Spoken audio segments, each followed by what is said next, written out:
جب حضرت فاطمہ نواسوں سے سوال پوچھا گیا کہ بعض اوقات خیال آتا ہے کہ ابھی تو کافی زندگی موجود ہے، تو کیوں شور مچائیں یا کیوں عمل کریں؟ اس کے جواب میں انہوں نے ارشاد فرمایا کہ کہتے ہیں کہ 3 لوگوں کا شور مچانا جائز ہے۔ ایک وہ جس کے پاس مچھلی ہے اور وہ بیچنے کے لیے شور مچائے گا، کیونکہ اس مچھلی میں بدبو پیدا ہو جانی ہے اور وہ آرام سے نہیں بیٹھے گا۔ ایک وہ جس کے پاس پھول ہے، وہ بیچنے کے لیے شور مچائے گا کہ پھول مرجھا نہ جائیں۔ اور تیسرا وہ کہ جس کے ہاتھ میں برف ہے اور پگھلی جا رہی ہے، وہ شور مچائے گا تاکہ جلدی جلدی وہ بھی فارغ ہو جائے۔ اب جوانی جو ہے وہ جلدی جلدی فارغ ہو جائے گی تو اس کا پتہ ہونا چاہیے، لیکن ان سب باتوں سے جو اہم بات ہے وہ یہ ہے کہ جب پتہ چل جائے کہ زندگی پگھلی جا رہی ہے بلکہ ہاتھ سے نکلی چلی جا رہی ہے، ہمیں گزرتا چلا جا رہا ہے، وہ شور مچانے کا وقت ہے۔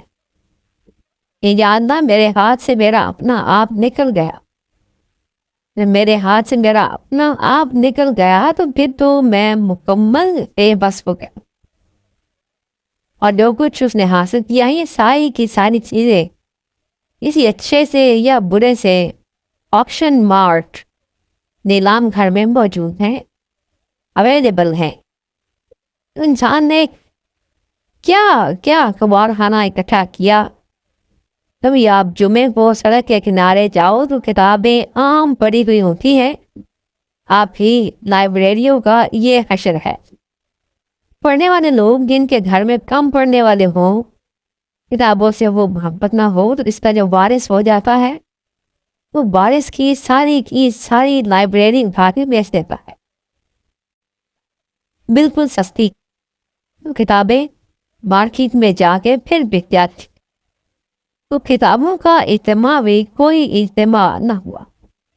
سامان پرانا ہو گیا، انہوں نے دے دیا، مکان محلہ بدل دیا، اندرون شہر تھا پھر بیرون شہر آ گیا، وہ مقام بھی چلے گئے۔ آپ کا سارا حاصل آپ کی نظروں کے سامنے غائب ہوتا گیا۔ جب ایسا وقت آ جائے تو سمجھو کہ کوئی شے ہو رہی ہے، تو جو ہو رہا ہے وہ آپ کو پتہ ہونا چاہیے کہ کیا ہو رہا ہے، یعنی آپ کے جانے کے انتظامات ہو رہے۔ اگر جانے کے انتظامات ہو رہے ہیں تو تھوڑا سا شور مچا لو، یا اللہ تو معاف کر دے۔ یہ نہیں تو ہو کہ دیکھا جائے گا، سب کچھ یہیں سے دیکھ کے جانا ہے۔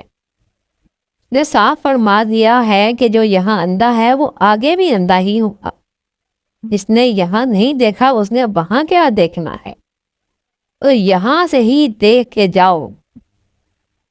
ایک چیز ضرور کر کے جانا، اپنی توبہ کو منظور کرا کے جانا، اسے یہاں نہ چھوڑ کے جانا۔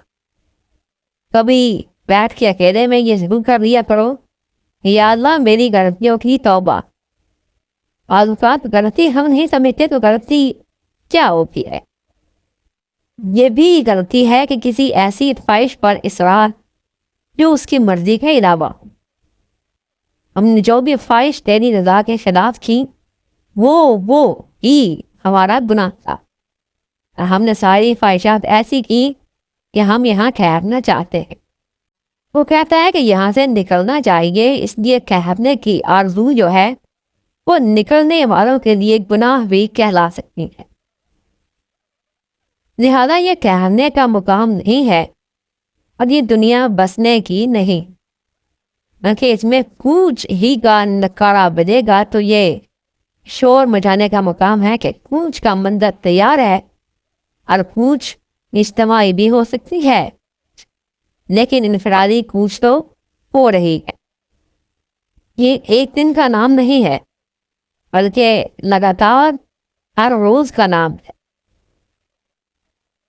کہتے ہیں سورج جب غروب ہوتا ہے تو ساری فضا میں ایک اعلان ہوتا ہے کہ لو آج کا دن بھی مر گیا، ایک دن اور رخصت ہو گیا، اب ایک دن اور قریب آ گیا، اسی طرح کچھ سورج تیرے اور باقی رہ گئے ہیں، ان کو ذرا گن کے حساب کے ساتھ چلانا، اور بعد میں یہ نہ کہنا کہ اچانک پھول 2 دن کھلے مرجھا گئے۔ پھول نہیں مرجھاتے، وقت پورا ہو جاتا ہے۔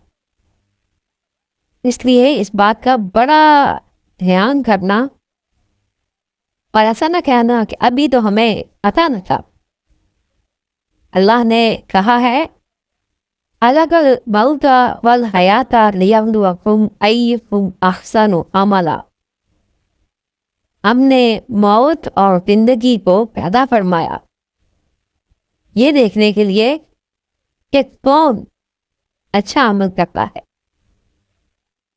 یہ انسان ہے تو ایک میت مگر زندگی بن کے چل رہا ہے، اور اس کا ایک نام رکھا گیا اور پیدا اس لیے کیا گیا کہ دیکھیں اس کے اعمال کیا ہے، تو اپنے اعمال کا حساب رکھنا چاہیے۔